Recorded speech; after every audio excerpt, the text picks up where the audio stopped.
Hello friends, जसं की तुम्हाला सगळ्यांना माहितीच आहे, आपण ज्या पद्धतीने कॉलेजचे जे फ्रेशर्स मुलं असतात, जे स्टुडंट असतात, ज्यांना करिअर रिलेटेड गायडन्स पाहिजे असतो, त्यावरती आपण खूप वर्षांपासून जो आहे तो गायडन्स देत आलेलो आहे मुलांना.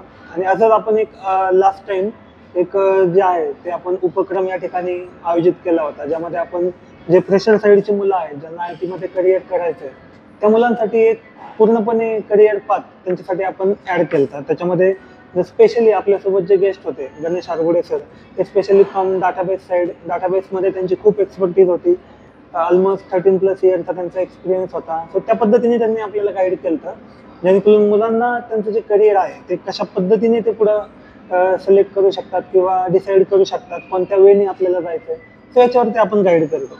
आणि त्याच व्हिडिओला आपला एक खूप छान पद्धतीने रिस्पॉन्स आला आणि पर्सनली आम्हाला खूप सारे मेसेज आले, रिक्वेस्ट आले मुलांचे, की जे डाटाबेस साईड आहे हा तर एक पार्ट झाला आय टी करिअर मधला, बट सेकंड थिंग याच्यामध्ये अशी जाते की बरेचसे मुलं फ्रंट एंड टेक्नॉलॉजीज करतात, फुल स्टॅक करतात, and there are an number of technology which are in I T industry. So for that reason आपण या पॉडकास्टचं जे मेन रिझन आहे, ही पॉडकास्ट आपण आयोजित करतो, याचं मी रिझनच ते आहे की आज जे आपल्यासोबत गेस्ट आहेत सुरेश वाळुंज सर, ते म्हणजे सध्या टेक लीड आहेत. ऑलमोस्ट त्यांना 30-40+ इयर्सचा एक्सपिरियन्स आहे आणि खूप साऱ्या टेक्नॉलॉजीवरती त्यांनी काम केलं आहे. मल्टिपल MNCमध्ये ते वर्क केलेलं आहे.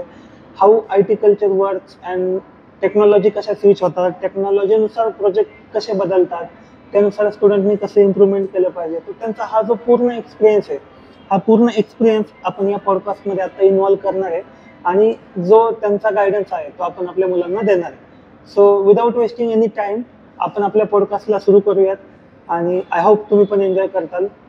आपल्यासोबत 2 गेस्ट आता आपण घेतलेले आहेत, गणेश सर ज्यांना तुम्ही ऑलरेडी ओळखता, आणि जे फर्स्ट टाइम आपल्यासोबत आलेत सुरेश सर, आपण त्यांचा पण गायडन्स घेणार आहे. So stay tune, let's continue to the podcast. Thank you.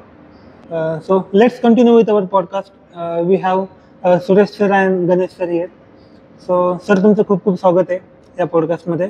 आणि जसं की तुम्ही सगळेजण ओळखत आहात, गणेश सरांसोबत आपलं ऑलरेडी एक पॉडकास्ट झालं होतं. सुरेश सरांसोबत आपलं जे आहे ते फर्स्ट टाइम आपल्याला गाईड करतायत.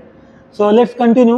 अँड ही जी पॉडकास्ट आहे ती खूप छान पद्धतीने आणि इंटरॅक्टिव्ह वेने होणार आहे, बिकॉज इथे जे 2 एक्सपर्टीज आपल्यासोबत आहेत, they both have their own experience on different fields. So पूर्ण डाटाबेस साईडचा एक्सपिरियन्स सरांकडे, फ्रंट एंड फुल स्टॅक साईडचा एक्सपिरियन्स जो आहे तो सुरेश सरांकडे.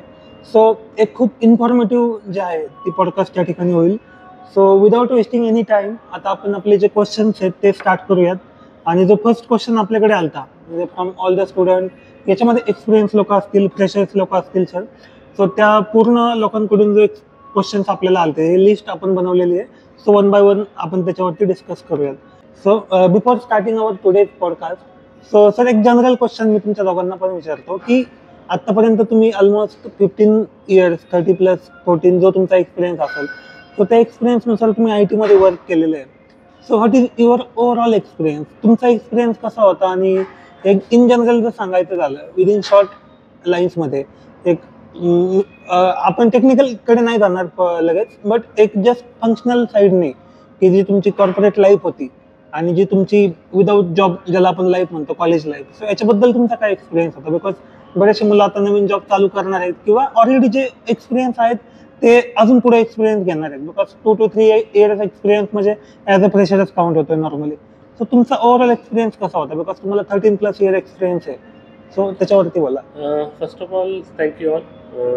हॅलो फ्रेंड्स, थँक्यू विनरसाठी फॉर इन्व्हायटिंग मी. एक्सपिरियन्स सांगायचं झाला तर ॲट फ्रेशर लेवलला खूप डिफिकल्ट होता जॉब मिळवणं. त्या फील्डमध्ये नवीन असल्यामुळे थोडं एक्सपिरियन्स कमी होता सुरुवातीला, बट आत्ता तो आपण ह्या लेवलला आलो की आपल्याला आता इन अँड आऊट माहिती आहे. बट सुरुवातीला थोडा स्ट्रगल होता कॉलेज पासआउट नंतर. वेळ केला जॉबसाठी, खूप ट्राय केले, नवीन गोष्टी शिकल्यानंतरच जो काही जॉब मिळाला त्याआधी ट्रेनिंग्स केले. म्हणजे फक्त कॉलेजवर जे शिकवलं होतं थेरॉटिकली त्याचा मला असं वाटतं एवढा यूज होत नाही आहे ॲक्च्युअल ज्यावेळी आपण इंटरव्ह्यूला जातो. थोडं प्रॅक्टिकल नॉलेज इम्पॉर्टंट आहे, आणि ते इम्पॉर्टंट असलं केलं तरच तुम्हाला जॉबचं प्लस पॉईंट आहे की जॉबमध्ये तुम्हाला ते जॉब मिळू शकतो, इंटरव्ह्यू तुम्ही क्रॅक करू शकता. बाकी ओव्हरऑल लाईफबद्दल झालं तर त्यानंतरचं एक्सपिरियन्स जसा वाढतो त्यानंतर मला असं वाटतं की आपण it's depend on the project. Project कसा असेल त्याच्यावर तुमचं वर्क लाईफ बॅलन्स पण मॅटर करतं. काही प्रोजेक्ट असे असतात त्याला खूप टार्गेट असतात किंवा डेडलाईन्स असतात, तर त्यासाठी Yes, तुम्हाला yes. एक्स्ट्रा काम करावंच लागतं. येस. आणि त्या फील्डमध्ये मग तुम्ही प्रोजेक्टनुसार तुम्हाला तुमची बॅलन्स वर्क लाईफ बॅलन्स होते. काही प्रोजेक्ट आले व्यवस्थित, मॅनेजरवर डिपेंड आहे काही. तुम्ही विदिन टाईममध्ये तुमचं डेडलाईनमध्ये तुम्ही काम करत असाल तर तुम्ही वर्क लाईफ बॅलन्स करू शकता, तुम्ही फॅमिलीला वेळ देऊ शकता. येस. सर याच्यामध्ये आता एक असं पण आहे की आता जसं आपण नॉर्मली बघतो फ्रेशर मुलांना, की जसं तुम्ही बोलले की आपल्या मॅनेजरवरती डिपेंड आहे, आपण कोणाच्या अंडर आहे. So, आता तुम्ही स्वतः एक मॅनेजर आहात, तर तुमच्या अंडर मुले आहेत, सो तुम्हाला तो एक्सपिरियन्स आहे. बरेचसे मला कॉल येतात मुलांचे की ते जास्त प्रेशरमध्ये असतात, मॅनेजमेंट साईडने त्यांना जास्त प्रेशर दिलं जातं. सो याच्यावरती एक तुमचा एक्सपिरियन्स कसा आहे नॉर्मली, की म्हणजे ॲज अ मॅनेजर कसं बिहेव केलं पाहिजे? मला असं वाटतं ना, प्रत्येकाने आपली लाईफ जगली पाहिजे, वर्क लाईफ बॅलन्स केला पाहिजे. Yeah. किती काम असेल, टार्गेट असेल तर तुम्हाला ते टार्गेट्स विदिन टाईममध्ये करता आलं पाहिजे. तुम्ही ज्या गोष्टी म्हणजे तुम्ही वर्किंग आवर्समध्ये ज्या बाकीच्या एक्स्ट्रा ॲक्टिव्हिटीज करता किंवा मोबाईल युसेज किंवा बाकीच्या गोष्टी आहेत ती अवॉइड करून तुम्ही डेडिकेटेड तुमचा वेळ देत असेल प्रोजेक्टसाठी, Yeah. तर मला असं वाटतं 8-9 तासात तुम्ही तुमचं काम दिलेलं काम कम्प्लीट करू शकता. ओके. त्यात तुम्हाला एक्स्ट्रा बसायची गरज नाही आहे. Yes. एक्स्ट्रा कधी बसावं लागतं ज्यावेळेस तुम्ही बाकीचे काहीतरी ऍक्टिव्हिटी करता, Yes. काम चालू असताना विदिन वर्किंग आवर्समध्ये. येस. ते अवॉइड केलं तर मला असं वाटतं दॅट इज इनफ की तुम्ही त्या विदिन टाइम लिमिटमध्ये तुम्ही काम करू शकता. त्याला एक्स्ट्रा बसायची गरज नाही आहे. तो बाकीचा वेळ तुम्ही नंतर तुमच्या फॅमिलीसाठी देऊ शकता. येस. तुम्ही एक रॉंग ॲडिक्शनमुळे किंवा सवयीमुळे तुम्ही ऑफिस आवर्समध्ये बाकी मोबाईल बघणं, व्हिडिओ बघणं, त्याच्यामुळे तुमचे पूर्ण जो टाइम फ्रेम आहे तो तुमचा डिस्टर्ब होतो. तुम्ही प्रत्येकाला वेळ देऊ शकत नाही. नाही, ह्या पॉईंटवर जस्ट एक ॲड ऑन करायचं. जसं सरांनी सांगितलं की मोबाईल ॲडिक्शनमुळे मुलांमध्ये जी काही प्रोडक्टिव्हिटी आहे ती कमी झाली, तर मी पण ॲग्री करतो तो पॉईंट. आणि तुमच्या प्रोजेक्टचं वर्क आहे हे तुमची वर्क लाईफ बॅलन्स कशी आहे हे पूर्ण डिपेंड. तुमचा प्रोजेक्ट कसा आहे, तुमचा मॅनेजर कसा आहे, तुमचा क्लायंट कसा आहे, हे 3 फॅक्टर आहेत: प्रोजेक्ट, मॅनेजर, क्लायंट. जर क्लायंट चांगला असेल, तुमचा मॅनेजर चांगला असेल किंवा जसं की टीम चांगली असेल तर तुमची वर्क लाईफ बॅलन्स प्रॉपर आहे. आणि त्यात जर कोणी सोशल मीडियाचा एक्सेस यूज करत असेल तर ऑब्वियस आहे प्रत्येकाला एक टाईम लाईन आहे. कंपनीला बिलिंग असतं क्लायंटकडून, जर त्यावेळेत ते काम झालंच पाहिजे. जर नाही झालं तर ऑब्वियस आहे तुमचा जो मॅनेजर आहे त्याला प्रेशर क्रिएट होणार. तर हा सगळा मला असं वाटतं की तुम्ही जसं बोलला की हा एक प्रेशर गेम आहे. जर वेळेत जर काम केलं तर मॅनेजरलाही प्रेशर राहणार नाही, आणि क्लायंटचं काम वेळेत झालं तर क्लायंटही प्रेशर क्रिएट करणार नाही. फक्त वेळ काय आहे की मोबाईल ॲडिक्शन किंवा बाकीच्या ॲक्टिव्हिटीज आहे त्यातून आपण जर बाहेर आलो तर प्रोडक्टिव्हिटीला जे काही एक्सपिरियन्स लोक असतील त्यांना फरक पडेलच. Yes. Thank you sir. Thank you sir. याच्यामध्ये तुम्ही ज्या पद्धतीने म्हणले की आपल्याकडे 3 फॅक्टर आहेत: आपला प्रोजेक्ट, क्लायंट आणि आपले मॅनेजर. सो या 3 गोष्टींवरती डिपेंड आहे. बट बऱ्याचशा मुलांचे आपल्याला असे क्वेश्चन येतात की फर्स्ट थिंग तर ते प्रोजेक्टला असतात अलोकेट, काय प्रॉब्लेम नाही आहे, बट क्लायंट आणि मॅनेजमेंट साईडने त्यांना त्या पद्धतीने सपोर्ट भेटत नाही, आणि मुलं त्या लेवलला प्रेशर असतात. बिकॉज त्यांना जर काही गायडन्स पाहिजे असेल तर they have to take help from means. या सिच्युएशन आपण कसं करू शकतो की in case suppose as a मी फ्रेशर आहे तर मला प्रोजेक्टमध्ये काही इन्क्वायरी असेल किंवा काय असेल तर मला माझा सेल्फ स्टडी करून त्या घ्यावं लागतं. सो याच्यासाठी एक मला असं वाटतंय की ज्यावेळी तुम्ही फ्रेशर असताना येस त्यामुळे तुम्हाला स्वतःला जास्त वेळ टेक्निकली गोष्टी शिकण्यासाठी दिला पाहिजे. म्हणजे तुम्ही स्वतःला एक्सटेंड केलं पाहिजे, कारण की तुमच्या विदिन 8 आवर्समध्ये तुम्हाला एक्सपेक्टेड आहे की तुमचा एक्सपिरियन्स लोकांनी, बाजूच्या लोकांनी हेल्प केलं पाहिजे, बट त्यांनाही काहीतरी टार्गेट असतं. येस. ते पूर्ण वेळ देऊ शकत नाही. त्यामुळे तुम्हाला स्वतःला थोडं एक्सटेंड करावं लागेल, थोड्या गोष्टी नवीन शिकावं लागेल, लर्न करावं लागेल. तुम्ही बाकीच्यांकडनं समजून घेऊ शकता एक्सपिरियन्स लोकांकडनं की काय शिकलं पाहिजे, काय मला कसं शिकलं पाहिजे. एक्झॅक्टली. बट मला सुरुवातीला 2-3 वर्ष तुम्हाला स्वतःला एक्सटेंड करावं लागेल, डेडलाईन तुमचे थोडे सेट करावं लागेल. मेहनत केली, नवीन गोष्टी शिकला तरच तुम्हाला पुढे फायदा आहे. अशा वेळेस तुम्ही तुमचं टार्गेट कम्प्लीट करू शकता ॲज प्रेशर लेवलला. आणि तुमचं काम जर तुम्ही वेळेत कंप्लीट केलं तर तुम्ही जसं बोलला की मॅनेजर आणि क्लायंट कोण सपोर्ट पाहिजे, तर मॅनेजर तुम्ही जर वेळेत जर काम केलं तर ऑटोमॅटिकली इफोर्ट्स टाकत असाल. रिझल्ट जर नाही मिळाले तर वरचे मॅनेजर पण तुमचे ऑब्झर्व करतात, हा पर्सन हा डेव्हलपर रिपोर्ट टाकतो, मग त्या लेवलने ते पण एक स्टेप घेतात. पण आपण नुसतंच बसलो आणि काहीच काम नाही केलं आणि आपल्याला कोणीतरी येऊन मदत करेल हे जर अप्रोच असेल तर हा थोडासा जसं सरांनी सांगितलं तो थोडासा रॉंग आहे. आपण मेहनत घ्या. We have to keep trying. Yes. until unless someone will help us, but for आपल्याकडून till that पण we जाऊ are दे. आणि तुमचं थोडं जरी काम दिसलं तर क्लायंटला पण दिसतं की हा यार हा 100% देतोय okay. Yes. Something learning phase मध्ये. आणि हे लर्निंग तुम्ही जसं बोललं की कॉलेजच्या लेवललाच जर आधीपासून प्रॅक्टिस केलं ना तर Yes. मग कसं होतं, कॉलेजला सगळं थेरोटिकल असतं, पण तुम्ही ऍक्च्युअली इंडस्ट्रीत जाता तिथं प्रॅक्टिकलच करायला लागतं.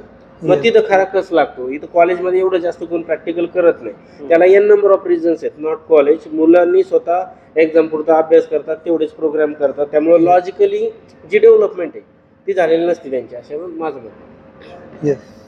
Okay, so thank you. I hope बऱ्याचशा मुलांचे याच्यातून जे आहेत ते डाऊट क्लिअर झाले असावेत. सर, आपण ज्या पद्धतीने बघतो, फर्स्ट जॉब असतो मुलांचा, सेकंड जॉब असतो, त्याच्यामध्ये मुलं टेक्निकल साईडने कन्फ्युजन दिसतं आपल्याला, की मुलांचं बरेचसे त्यांचे सिनियर फ्रेंड असतात, बट एका मुलाचे नॉर्मली 2-3 पेक्षा जास्त फ्रेंड असतात.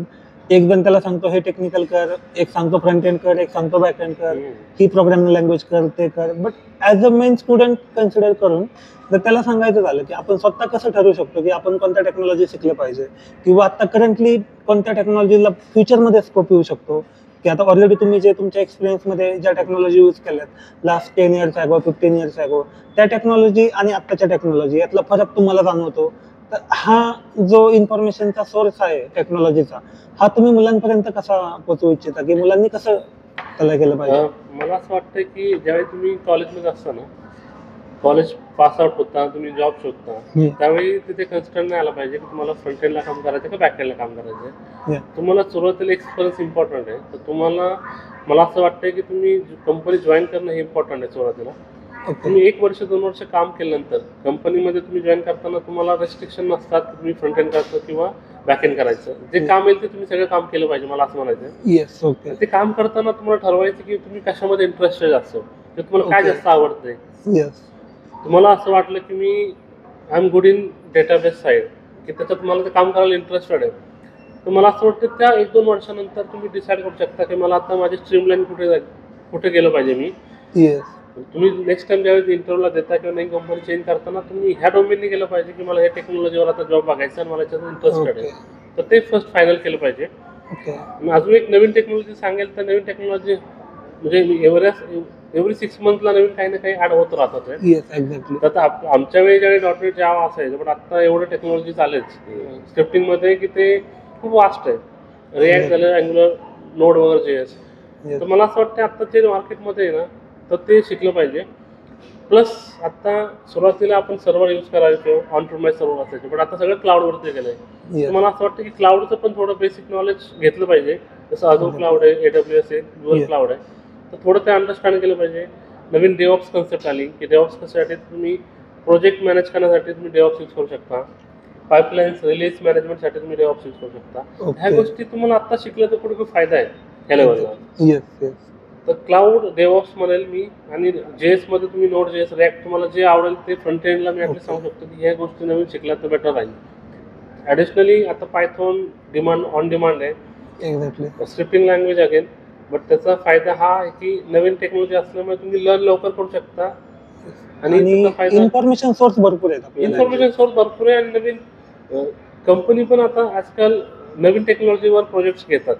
तर त्याचा फायदा असा होऊ शकतो की ह्या टेक्नॉलॉजी तुम्हाला येत असेल, त्याचा फायदा तुम्हाला लगेच कंपनीमध्ये होऊ शकतो, की कंपनीच्या तुम्हाला रिक्रुटमेंटमध्ये होऊ शकतो, तुम्ही सिलेक्टेड होऊ शकता लवकर. थोडक्यात म्हणजे काय की सरांचं म्हणणं आहे की मार्केटमध्ये जे ट्रेंड चाललेत ते नवीन नवीन करत राहा. जसं की मार्केटमध्ये क्लाउड चालले, कुठलं तरी एक क्लाउड आलं पाहिजे, आणि डेटाबेसमध्ये SQL, Oracle, MySQL यावा.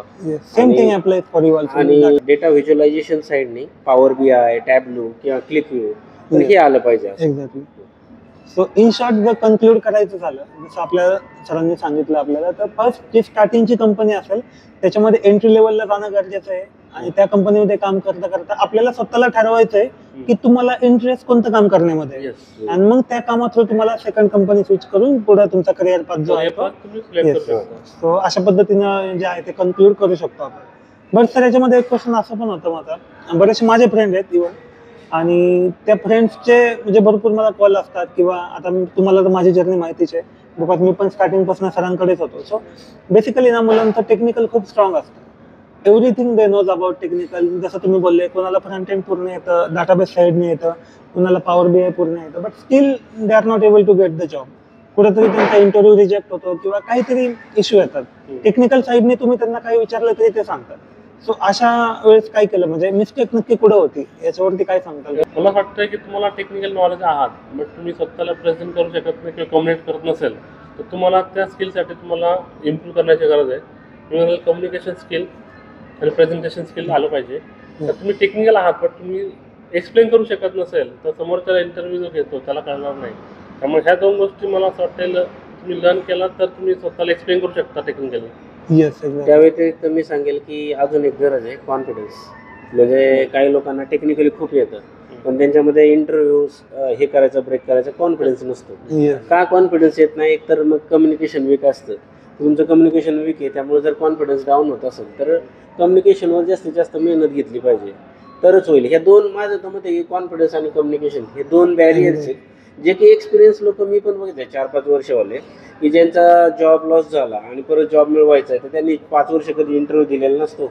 आणि एकदम इंटरव्ह्यू द्यायचा म्हटलं की मग परत कम्युनिकेशन कॉन्फिडन्स हे रिचेक होणार आणि मग तिथं ते लॅगिंग होतं. आणि प्लस काय होतं, 5 वर्ष ते काम करतात, ते एकाच टेक्नॉलॉजीमध्ये काम केलेलं असतं एक्झॅक्टली. आणि मग नवीन टेक्नॉलॉजीमध्ये त्यांनी अपग्रेड केलेलं नसतं, मग त्यांचा प्रॉब्लेम हा होतो. येस. सो कन्क्लूड करायचं झालं तर जसं सर बोलले की कम्युनिकेशन इम्पॉर्टंट आहे आणि जे स्किल आपल्याकडे आहे ते प्रेझेंट करता आलं पाहिजे.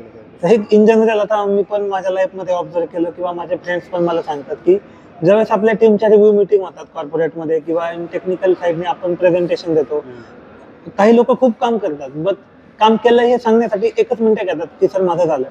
आणि काही मुलं असतात जे काम काहीच करत नाही, बट ते अर्धा तास म्हणलं तरी बोलू शकतात की वी डिड दिस, देन असं झालं, ते तसं झालं. सो स्टोरी टेलिंग स्वतःला ऍक्च्युली. तुम्हाला प्रेझेंट करता आलं पाहिजे. तुम्हाला येतंय बट ते तुम्ही सांगू शकत नाही, पण हे सांगितलं गेलं पाहिजे. Yes, exactly. आणि मग याचा एक ड्रॉबॅक असा होतो की मॅनेजमेंट साईडला पण मग तुम्हाला असं वाटणार की अरे हा मुलगा 1 मिनिट बोलतो तर यांनी काही काम केलं नाही, दॅट मीन्स त्याची प्रोडक्टिव्हिटी कमी झाली. आणि जी व्यक्ती तिकडे 30 मिनिटं बोलली, 30 मिनिट्स 40 मिनिट्स बोलली तर तिची प्रोडक्टिव्हिटी जास्त झाली. बट त्या पद्धतीने आहे. सो आय थिंक की कम्युनिकेशन असणं गरजेचं आहे आपल्याला. आपल्या मुलांसाठी पण मी सांगू इच्छितो की कम्युनिकेशन पण इम्प्रूव्हमेंट केलं पाहिजे तुम्ही टेक्नॉलॉजी स्किल शिकण्यासोबतच. म्हणजे फक्त टेक्नॉलॉजी शिकून पण चालणार नाही. सो अशा पद्धतीने आहे. तर आता आपण आपल्याला जाऊया थर्ड क्वेश्चनकडे सर. की थर्ड क्वेश्चन जो आपल्याला आलता की याच्यामध्ये बरेचसे एक्सपिरियन्स लोक असतात आणि आता कोविडपासून आपण बघितलं नॉर्मली तर वर्क फ्रॉम होमची फॅसिलिटी दिली, हायब्रिड दिले आणि त्याच्यामुळे लोक रात्री 9 पर्यंत पण काम करतात. कारण की ऑफिसला पण माहिती असतं ते लोक घरीच आहेत. सो डिरेक्टली ते म्हणतात लॅपटॉप घ्या आणि कर. सेम थिंग जर आपण ऑफिसमध्ये वर्क करत असेल तर असं असतं की 6:30ला बाहेर गेलं की दॅट्स परत घ्यायची गरज नाही. त्याच्यामुळे वर्क लाईफ बॅलन्स जो आहे तो कुठेतरी अनस्टेबल होत चाललाय. म्हणजे माझे पर्सनल फ्रेंड असतील किंवा जी मी ज्यांच्या डेली कम्युनिकेटमध्ये असतो, इव्हन किंवा तुम्ही स्वतः जर आपण उदाहरण घेतलं तुमचा वर्क लाईफ बॅलन्स जर तुम्ही इथं कन्सिडर केला तो कशा पद्धतीने तुम्ही स्टेबल करताय त्याला. बिकॉज तुम्ही आता स्वतः एका हाय लेवलवरती आहेत, लीड पोझिशनला आहेत, तर हे सगळ्या गोष्टी मॅनेज करणं, तुमची टीम मॅनेज करणं, फॅमिलीसाठी टाइम देणं, बाकीच्या गोष्टी असतात त्या करणं. सो हे शेड्यूल कसं मॅनेज केलं पाहिजे? मला असं वाटतं ना, आता बरेच जण रिमोटली वर्क करतात. एक्झॅक्टली. रिमोटली वर्क करताना असं झालंय की बऱ्याच गोष्टी तुम्ही सायमल्टेनियस करत असतात. म्हणजे तुम्ही प्रोजेक्टचं डेव्हलपमेंट करताय, पण बाकी अदर ॲक्टिव्हिटीज पण तुम्ही घरच्या करता असतात. त्याच्यामुळे थोडंफार असं होतं की तुम्हाला एक्सटेंड करावं लागतं, तुम्हाला जास्त वेळ द्यावा लागतो डेव्हलपमेंटसाठी. मी तर म्हणेल तुम्हाला जसं ऑफिसला तुम्ही काम करायचं ना, तेवढ्याच वेळेमध्ये तुमचं काम कम्प्लीट करत जा. घरी असाल, रिमोटली वर्क करत असाल तर तेवढ्या वेळेमध्ये काम केलं तर तुम्हाला फ्री टाईम तुमच्या फॅमिलीसाठी देऊ शकता तुम्ही. एक्झॅक्टली. मुलांबरोबर खेळू शकता तुम्ही, फॅमिली वेळ देऊ शकता. तुम्हाला असं वाटतं की 9 तास, हार्डली 10 तास तुम्ही काम केलं पाहिजे, त्याच्यावर गेलं नाही पाहिजे प्रोजेक्ट काम करताना. असं होऊ शकतं की मंथली 1-2 वेळा तुम्हाला होऊ शकतं की टार्गेट आहे किंवा काहीतरी रिलीज करायचं प्रेशर आहे, तुम्ही म्हणाल थोडंफार त्यावेळेस ऍडजस्ट करावं लागेल. सगळीकडे राहता असं नाही होणार की तुम्हाला पूर्ण 30 दिवस तुम्ही बॅलन्स करू शकता. असं होऊ शकतं कधी कधी क्रिटिकल इश्यूज येऊ शकतात, थोडं एक्सटेंड करावं लागेल. But I think that is manageable. ते मॅनेज करावंच लागणार आहे. तुम्ही त्या लेवलला आलात की तुम्हाला ते थोडंफार ऍडजस्ट करावं लागेल. ते मंथमध्ये 1-2 वेळा असेल तुम्ही म्हणाल ऍडजस्ट करा, ओके. बट हे रेग्युलर होत असेल तर मला असं वाटतं की हा प्रॉब्लेम आहे. तर तुमची डिलिव्हरेबल तुम्ही व्यवस्थित करत नाहीये, त्याच्यामुळे हे इश्यू येतात आहे. किंवा टीममध्ये काहीतरी बॉन्डिंगचा इश्यू आहे की ते Yes. एक्सटेंड होत आहे किंवा- किंवा कोणाच तरी मिसिंग होत आहे. किंवा वर्क अलोकेशन प्रॉपरली होत नाही. राईट. काही काही कंपन्यात तर मी असं स्टोरी ऐकलं की 10 मिनिटाच्या सपोर्टच्या कामाला अवे जर केला एखादा डेव्हलपर, तर काही काही मित्र असे सांगतात की लगेच पिंग येतो मॅनेजरचा. Exactly, work from yes. होमचा हा एक आहे की डिपेंड्स. मग मी परत त्याच पॉईंटवर जातो की Yes. Depends on project manager, म्हणजे तुमचा प्रोजेक्ट कसा आहे, मॅनेजर कसा आहे. Yes. जर सपोर्टचा प्रोजेक्ट असेल आणि कंटिन्युअस तुम्हाला जर मॉनिटरिंग करायचं असेल आणि तुम्ही त्या जागेवर नाही थांबला आणि चुकून ते जॉब किंवा बॅकएंडला ऍक्टिव्हिटी मॉनिटरिंगला तुम्हाला ठेवलेलं असतं, चुकून त्या ऍक्टिव्हिटी ब्लस झाल्या काय म्हणजे तिथं फेल झाल्या, तर त्याचं Exactly. आन्सर तुमच्या मॅनेजरला द्यायला लागतं. त्यामुळे तुम्हाला कंटिन्युअस मॉनिटरिंगला राहायला लागतं आणि तुम्ही जर अवेअर राहिला तर लगेच मॅनेजर ती रिस्पॉन्सिबिलिटी वर्क आहे. म्हणजे लोक सपोर्टच्या वर्कला कॅज्युअली घेतात, पण वर्क फ्रॉम होमला जर सपोर्ट करत असेल तरी समजा XYZ पर्सन गेला बाहेर आणि इकडे सपोर्टचा एखादा जॉब फेल झालाय आणि तिकडे एस्केलेशन चालू झाले तो येईपर्यंत, तर डिपेंड्स आहे की केस टू केस की डेव्हलपमेंट साईडला तुम्ही जसं म्हणला ती वेगळं क्रायटेरिया आहे, पण सपोर्टच्या साईडला असं आहे की त्याला तिथे थांबावाच लागतो. आणि जर बाहेर जरी गेला तरी त्यांनी त्याच्या कोण कलिग असेल टीममध्ये त्याला सांगून ठेवणं गरजेचं आहे की असं असेल. तसं जर नाही झालं तर इथं वर्क लाईफ बॅलन्स म्हणजे जरी वर्क फ्रॉम होम केलं तरी मॉनिटरिंग स्ट्रिक्टली पाहिजे, तरच प्रोजेक्ट स्मूथ जाईल, नाहीतर मग फेल्युअर होईल. बट सर एक जेन्युइन डाऊट होता माझा, बट ऍक्च्युली हा लिस्ट मध्ये नाहीये. बट आता तुम्ही लोक मॅनेजर लेवलला आहेत, सो काही लोक तुमच्या टीम मध्ये असे पण असतात की जे दिवसभर हवे असतात बट टीम्स वरती तुम्हाला ऑनलाईन दिसतील.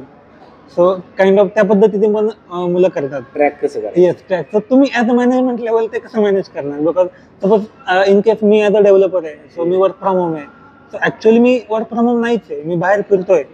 मॅनेजमेंट लेवलला तुम्ही त्या पद्धतीने कसं हे करतात? त्याला भरपूर क्रायटेरिया आहेत. Yes. तर तुम्हाला तुम्हाला मला असं वाटतंय ना, तुम्ही टाइम कॅल्क्युलेट नाही केला पाहिजे. टाइम तो किती हवे तो मेजर नाही केला पाहिजे. येस तुम्ही ते जे टास्क आहे ते त्याला अलोकेट केलं तर त्याला ते करणं आहेच आहे. जोपर्यंत त्याला काम नसेल तोपर्यंत हवे राहील, बट आपण त्याला डेडिकेटेड काम दिलं तर त्याला कम्प्लीट करण्याने आपल्याला एक्सपेक्टेड काय की आउटपुट आलं पाहिजे. तो हवे असू दे काही असू दे.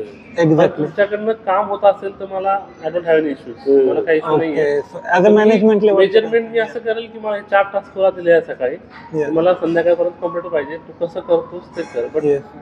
दिस is the way how can major. I can measure the okay. सरांची ही स्ट्रॅटेजी. सर तुमची स्ट्रॅटेजी काय आहे? ही म्हणजे तुम्ही- स्ट्रॅटेजी यांची परफेक्ट आहे की Yes. आपण आपल्या टीम मध्ये एखादं डेव्हलपर 4 डेव्हलपर्स आहेत. जसं की आपण एक एक्झाम्पल सांगतो की जो मॅनेजर तुमचा जो कोणी असतो, जसं एखाद्या बिल्डिंगचं कन्स्ट्रक्शन करायचं, एक्झॅक्टली. मी 4 इंजिनियर ठेवले, 4 इंजिनियर सांगितलं की 4 भिंती बांधायच्या. तर माझ्या एक संध्याकाळपर्यंत आज सांगितलं काम, तर संध्याकाळपर्यंत आपल्या एक लक्षात येतं की अरे चला 4 लोकांनी किती भिंती बांधल्या 4 बाजूंनी. मग आपल्या एक लक्षात येतं.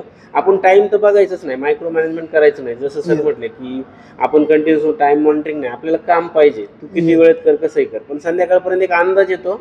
इतक्या वर्ष जर तुम्ही मॅनेजर असाल Yes, तर एक exactly. ऑब्विस एक एक्सपिरियन्स येतो की ह्या कामाला 1 तास लागतो, तर मॅनेजर काही मॅनेजर 1 तासाचे 4 तास देतात तुम्हाला बफरमध्ये करा. पण 4ही तासात ते काम नाही झालं तर मॅनेजर प्रेडिक्ट करू शकतो अरे हा अवेलेबल आहे पण काम करत नाहीये, That लगेच means कळतं, he- आयडेंटिफाय होतं. अशा प्रकारचे खूप ट्रिक्स आहेत मॅनेजमेंटमध्ये, या नंबर ऑफ ट्रिक्स आहेत, ते सापडला जातो. पण जो जेन्युनली काम करतो ना त्याला प्रॉब्लेम होतच नाही. पण जे नाही ना करत ते ऑनलाईन राहू, अवेअर राहू, म्हणजे कसंही राहू दे, काम नाही करत ते ट्रेस होतात, कधी ना कधी होतात. आणि तुमचं रोजचं वीकली टास्क असतं, वीकली मिटिंग असतं, मिटिंगच्या बोलण्यावरून किंवा रोजच्या डेली स्टँडअप वरून आपल्या लक्षात येतं की गाडी म्हणजे कुठपर्यंत काम आलंय, याच्या कुठपर्यंत रीच झालाय, किती टास्क डिलिव्हर झाले. प्लस वीकली मिटिंगला आपल्याला कॅल्क्युलेट करायलाच येतं की अरे किती झालंय, स्प्रिंट डिलिव्हरेबल किती आहे. येस. त्याच्या साईडने किती इफोर्ट्स लागले ते तुम्हाला अंडरस्टँडेबल असतात आणि खूप तुम्ही सारे त्या parameters पद्धतीने manage करता. So, आपण येऊयात आपल्या नेक्स्ट क्वेश्चन कडे सर, की बऱ्याचशा ठिकाणी असं होतं की आयटीचं जे करिअर आहे याच्यामध्ये मध्येच काही लोकांना ब्रेक दिला जातो ऑफिसमधून, की म्हणजे कंपनीकडून वॉर्निंग दिलं जातं की तुमचा परफॉर्मन्स इश्यू आहे आणि तुम्हाला रिलीज करण्यात येईल नेक्स्ट 3 months मध्ये. ठीक आहे. आणि कंपनीने जर त्यांना ऑन द स्पॉट टर्मिनेट केलं तर कंपनी त्यांना 3 months 5 monthsची सॅलरी पण देते. बट कसं राहतं ना की तो एम्प्लॉई त्या फेजमध्ये जाण्यासाठी प्रिपेअर नसतो, त्याच्यामुळे त्या 5 महिन्याचा सॅलरी तर त्याला यूज होतो, बट एवढा पण यूज होत नाही की त्याचं पूर्ण करिअर हे होईल. सो अशा वेळेस आयटी लाईफ मध्ये कसं सर्व्हाइव्ह केलं पाहिजे आपण, की याच्यामध्ये तुमचं काय मत आहे? मला असं वाटतं ना ह्या लेवलला आलंच नाही पाहिजे. ह्या लेवलला येत असेल that means we are lacking somewhere. Okay. आपण तुम्ही टेक्नॉलॉजी तुम्ही शिकत नाहीये की प्रॉपरली तुम्ही अपग्रेड करत नाहीये, तुमचं परफॉर्मन्स नाहीये का, तर परफॉर्मन्स देत नाही त्यामुळे तुम्हाला रिलीज केलं जातं. मला असं वाटतं की तुम्ही प्रॉपर परफॉर्मन्स दिला पॅरलली तुम्ही नवीन गोष्टी शिकत राहिला तर तुम्ही सर्वाइव्ह करू शकता. इव्हन इन हार्ड केस तुम्हाला जॉबमधनं टर्मिनेट केलं तर तुम्ही नवीन गोष्टी शिकला असता, त्याचा फायदा एनी टाइम तुम्हाला नवीन जॉबसाठी होतो. दुसऱ्या ऑपॉर्च्युनिटीज भेटू नवीन शकतात. ऑपॉर्च्युनिटी मिळणार, त्याचा फायदा तुम्हाला होणारच आहे. त्यामुळे मला असं वाटतं की तुम्ही पॅरलली या गोष्टी चालू ठेवल्याच पाहिजे. ही कंडिशन कधी सांगता येत नाही, Yeah. बट त्याने आपण प्रिपेअर कसं राहू शकतो तर ह्या वेळेस की तुम्ही नवीन गोष्टी शिकत राहा, स्वतःला अपग्रेड करत जा जे मार्केटमध्ये आहे. ओके. तर त्याचा फायदा पुढे तुम्हाला इंटरव्ह्यूसाठी होऊ शकतो, Right. जॉबसाठी होऊ शकतो. त्याच्यात अजून एक ऍड ऑन सरांनी जसं सांगितलं की टेक्निकली स्ट्रॉंगच असेल तर जॉब जात नाही. तर माझं असं मत आहे की तसं डिपेंड आहे. एक्झॅक्टली. कारण मी पण project त्याच्यावर जाणार होतो. क्लायंटचं कसं आहे की क्लायंटला जर प्रोजेक्ट कंटिन्यू नाही करायचा कंपनी बरोबर तर ह्या आयटी मध्ये हा आयटी जॉबच अनप्रेडिक्टेबल आहे. याची Exactly. अश्युरिटीच नाहीये. जोपर्यंत चालू आहे तोपर्यंत चालू आहे. त्यामुळे जोपर्यंत चालू असतो ना, जसं सरांनी सांगितलं की टेक्निकल अपग्रेडेशन पाहिजेच, पण आपण किती टेक्निकली साऊंड आहे आपण अशी गॅरंटी देऊ शकत नाही की आपण 100% कन्फर्म आहे. उद्या कधी क्लायंटचं बिलिंग चेंज होतं, उद्या क्लायंट दुसरा वेंडर सर्च करतो, कंपनीचा प्रोजेक्ट जातो, मग कंपनीला तुम्हाला दुसऱ्या प्रोजेक्टवर अलोकेट करायला लागतं. मग जसं दुसऱ्या प्रोजेक्टवर अलोकेट करायचं असेल तर तुमच्याकडे काही स्किल सेट पाहिजे. त्या स्किल सेटच्या बेसिसवर तुम्ही दुसरा प्रोजेक्ट मिळेल. तुम्ही जर आहे त्याच प्रोजेक्टवर म्हणजे कम्फर्ट झाला की हा चला चालू आहे, पण त्यावेळी नवीन नवीन स्किल शिकलेच पाहिजे, जेणेकरून असं जर सिच्युएशन आली सर्वाइव्ह करायची तर मग त्यावेळी आपल्याला दुसरा प्रोजेक्ट मिळू शकतो. आणि जॉब हा रिलीज होणं, नवीन प्रोजेक्ट अलोकेशन हे रेग्युलर आहे, ह्याच्यामध्ये काय नाही. उलट ते मी तर म्हणतो सगळ्या आयटी वाल्यांनी ऍक्सेप्टच करायचं की हा प्रोजेक्ट किती दिवस चालेल तोपर्यंत चालेल, Okay. नंतर दुसरा मिळेल. पण दुसरा मिळण्यासाठी आपण टेक्निकली प्रिपरेशन करतोय का, अपग्रेड करतोय का, असं आहे. त्यामुळे ते ज्या आपल्या हातात नाहीये त्या गोष्टीकडे जास्त विचार न करता जे कंट्रोलेबल आहे टेक्निकल प्रिपरेशन Yes. त्याच्यावर focus करा. स्वतःमध्ये फोकस करून इम्प्रुव्हमेंट केलं आणि पाहिजे. याच्यामध्ये फायनान्शियल झालं तर फायनान्शियल पण असं आहे की तुम्हाला इन केस हार्ड केस किंवा वर्स्ट केसमध्ये तुमच्याकडे फंड अवेलेबल पाहिजे. हम्म. जर तुम्ही टर्मिनेट केला तर तुमच्याकडे असं 6 महिन्याचा फंड अवेलेबल हवा, Yes, म्हणजे एक्झॅक्टली. तुम्ही सर्वाइव्ह करू शकता आणि तुम्ही बाकी मेंटली तुम्ही प्रिपेअर राहता जॉबसाठी, इंटरसाठी. 6 महिन्याच्या पिरियडमध्ये मला असं वाटतं आपला जॉब मिळून जाईल, पण तुम्हाला ते 6 महिने तुम्हाला सर्वाइव्ह करण्यासाठी तुम्हाला ते फंड कुठेतरी तुम्हाला सेव्ह करावं लागेल. बॅकएंडला आपण इमर्जन्सी फंड ठेवला पाहिजे. येस, आयटी लाईफमध्ये काय आहे, बऱ्याच जणांना नवीन फ्रेशर मुलांना असं वाटतं की सॅलरी आली आहे ती पूर्ण खर्च करायची, तर त्यांचं ते सेव्हिंग करत नाही त्या गोष्टीने. येस. फक्त पैसे आहे ना, सॅलरी येते ना, ती फक्त खर्च करायचं. म्हणजे सेव्हिंग मला असं वाटतं सेव्हिंग केली तर ह्या हार्ड केसमध्ये, वर्स्ट केसमध्ये आपल्याला ती कामाला येऊ शकते. आणि जसं की मी बघा नेहमी सांगत असतो आयटी वाल्यांचं की होम लोन घ्या, personal loan, credit card. Exactly. मग ह्या लोनच्या ट्रॅपमध्ये ते अडकले जातात. आणि मग हे जे सरकुलर इमर्जन्सी फंड आहे त्याचा ते कधी विचारच करत नाही. आणि मग कधी विचार येतो इमर्जन्सी फंडचा, ज्यावेळी आपल्याला रिलीज करायची वेळ येते किंवा जॉबचा काही प्रॉब्लेम होतो. जर तुमच्याकडे 6 महिने, जसं सांगितलं तुम्ही 6 महिने इमर्जन्सी फंड असेल तर तो कॉन्फिडन्स वेगळा आहे. तुम्ही 6 महिने वेट करू शकता चांगला जॉब मिळेपर्यंत. जर ह्या कंपनीतून जर रिलीज झाला, नवीन प्रोजेक्ट ह्याच कंपनीत नाही मिळाला आणि ह्या कंपनीतून रिलीज मिळाला आपल्याला, तर दुसरीकडे मिळायला 6 महिने असल्यामुळे तुमचा मेंटल स्ट्रेस होत नाही. Yes. बऱ्याच वेळा लोकांकडे इमर्जन्सी फंड असल्यामुळे मी बघितलं की इतका स्ट्रेस होतो 6 महिन्यात की मग कुठला ना कुठला तरी ऑफर घ्या, जॉईन करा. आणि Yes. समोरची कंपनी पण काय करते, तुमच्याकडे आता जॉब नाहीये तर ती काय करते, जे पॅकेज आहे जेवढं कमी पॅकेजमध्ये घ्यायचंय तसं समोरची कंपनी जास्त करून HR लोक हेच ट्राय करतात की 50% कंपन्या अशाच असतात की तुमचं आहे ते पॅकेज आहे ना त्याच्यातच जॉब कंटिन्यू करा, म्हणजे त्यांचं कॉस्ट कशी कंपनीची वाचेल. पण काही कंपनी आहे त्याच्यावर वाढवून देते. पण Yes. ते तो दिवस पाहण्यासाठी 6 महिने जर फंड असेल तर तुम्ही रिलॅक्स घरी प्रिपरेशन करू शकता, स्वतःला वेळ देऊ शकता. आणि 6 महिने 1 वर्ष मी तर काय सांगितलं की व्हॅलिड गॅप आहे, ह्याच्यात काही प्रॉब्लेम नाही. जॉब मिळायला माझ्या माहितीनुसार 100 दिवस लागतात पकडायचे. 100 दिवस तुम्ही Okay. आज जॉब लॉस झाला आणि लगेच आठवड्यात जॉब आहे असं नाही. 100 दिवसाची प्रोसेस आहे. तुम्हाला Okay. कॉन्स्टंटली नोकरी लिंक्डइनवर बघत राहायचे आणि जॉब मिळून जातो. आणि तुम्हाला टेक्निकल स्किल्स शिकायचे. जॉब लॉस झाला म्हणजे नुसतंच रिलॅक्स बसलाय मिळेल तेवढं असं नाही, तुम्हाला त्या साईडने एफर्ट्स पण घ्यायचे. एक्झॅक्टली. सो हे तर कन्क्लूड करायचं झालं तर नॉर्मली जे नवीन स्टार्ट केलंय ज्यांनी करिअर, सो लोन आणि याच्या जास्त फंद्यात पडण्यापेक्षा बेटर आहे की सेव्हिंग केली पाहिजे आणि नवीन टेक्नॉलॉजी आपण शिकलं पाहिजे की जेणेकरून मुलांना पुढे त्यांच्या जे करिअर आहेत ऑप्शन्स मल्टिपल त्यांच्या व्हरायटीनुसार चूज करता येतील. इन्स्टेड की पुढे जो ऑप्शन आहे तो एक्सेप्ट करण्यापेक्षा आपल्याला जो योग्य वाटेल तो घेता येईल. चॉईस आणि कॉम्प्रोमाइज अशा 2 गोष्टी. जर तुम्हाला Exactly. चॉईस पाहिजे इमर्जन्सी फंड साचवा, तुम्हाला बरोबर मिळेल. पण कॉम्प्रोमाइज म्हणजे नाहीतर मग कोणताही compromise. प्रोजेक्ट मिळेल, कोणतीही टेक्नॉलॉजी मिळेल, मग असं. एक्झॅक्टली. आणि मग त्याच्यामध्ये परत वर्क लाईफ बॅलन्स होणार नाही, मेंटली आणि आपण थोडंसं फ्लेक्झिबिलिटी ठेवायलाच लागते आयटी मध्ये. कुठली टेक्नॉलॉजी जसं तुम्ही सांगितलं की जी मिळेल त्याच्यात करायची तयारी पाहिजे, एक्झॅक्टली. वेळ पडला. Yes yes sir. आणि याच्यामध्ये अजून एक ऍड ऑन करायचं झालं तर आता बरेचसे मुलं जे आहेत प्रोडक्ट बेस मध्ये स्टार्ट करतात. म्हणजे पर्सनली माझा एक्झाम्पल जर घेतलं तर मला माहित नाही प्रोजेक्ट काय असतं, क्लायंट काय असतं, आय डोंट नो. बट माझे जे फ्रेंड मी बघतो तर त्या फ्रेंडचं नॉर्मली असं राहतं की ते एमएनसीज मध्ये आहेत मोठे. आता तुम्ही दोघं स्वतः एमएनसी मध्ये काम करून आलेले आहेत, तुम्हाला एवढा एक्सपिरियन्स आहे. तर एमएनसी मध्ये ऑलरेडी इंटरव्ह्यू टप असतो. इंटरव्ह्यू देऊन तुम्ही जॉईन करता, 1 वर्षभर तिथं प्रोजेक्ट करता आणि तुमचा तो प्रोजेक्ट संपतो. तर सेकंड टाइम परत तुम्हाला इंटरव्ह्यू द्यायचा, दुसरा प्रोजेक्ट घ्यायचा. हे सगळं जर तुम्ही 3 महिन्यात नाही केलं तर तुम्हाला रिलीज करतात. असे माझ्या फ्रेंडच्या बाबतीत सीन झालेले आहेत. होप ते लोक पण बघत असतील पॉडकास्ट. बट त्यांच्या बाबतीत मग कसं, कारण मी त्यांच्यावरती खूप म्हणजे आर्ग्युमेंट चालू असतात आमच्या की हे असं झालं, तुझी कंपनी चांगली नाहीये किंवा अदर दॅन थिंग. म्हणजे या गोष्टी कशा आहेत म्हणजे नॉर्मली की प्रोजेक्ट वाईज तुम्हाला परत इंटरव्ह्यू देणं हे ते. हे actually depend on the client. म्हणजे तुम्हाला कसं आहे, नवीन प्रोजेक्ट मिळाला म्हणजे नवीन क्लायंट असेल, येस एक्सपेक्टेड काही क्लायंट एक्सपेक्ट करतात की तो टेक्निकली साऊंड पाहिजे रिसोर्स. त्यासाठी त्यांचे पॅरामीटर्स आहे, जे तू म्हणला इंटरव्ह्यू घेतो, तुम्ही म्हटलं इंटरव्ह्यू घेतात. येस त्यांना इंटरव्ह्यू त्यासाठी करतात तो त्याच्यामध्ये तेवढं कॅलिबर आहे का, टेक्निकली साऊंड आहे का माझ्या प्रोजेक्टवर काम करण्यासाठी. त्यासाठी ते इंटरव्ह्यू असतात. It's not depend on the organisation, but हे क्लायंट लेवलला असतात. क्लायंटला एक्सपेक्टेड असतं की माझं येस क्लायंटसाठी. जो रिसोर्स मी अलोकेट करतोय तो त्या लेवलला असला पाहिजे एक्झॅक्टली. project साठी. म्हणजे रिसोर्स ऍज अ आपण आयटी जॉब करणार आहे म्हणजे आपल्यासाठी एकच महत्वाची गोष्ट आहे की पुढे पण जा, टेक्निकली स्ट्रॉंग लावून इंटरव्ह्यू तर देणंच आहे.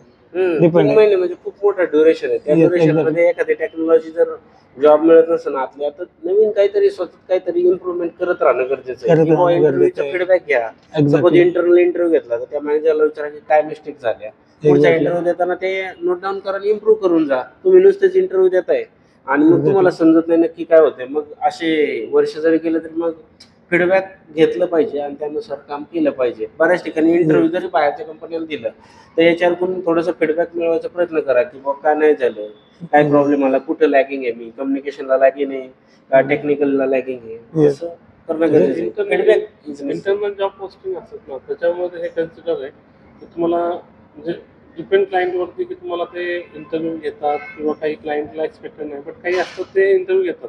त्यामुळे तुम्हाला स्वतःला नेहमी प्रिपेअर ठेवावंच लागणार आहे.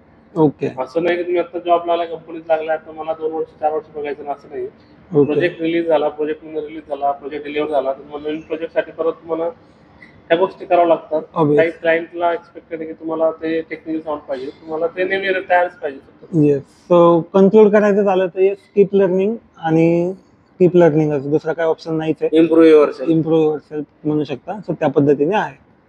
सो ठीक आहे सर, आपण आपल्या नेक्स्ट क्वेश्चन कडे जाऊयात. म्हणजे माझा जो एक क्लोज फ्रेंड आहे, जस्ट त्याने स्विच केलं, तर त्याच्या ज्या ऑफर लेटर मध्ये त्याची सॅलरी आहे अराउंड 10.12 तर त्याचं पॅकेज आहे.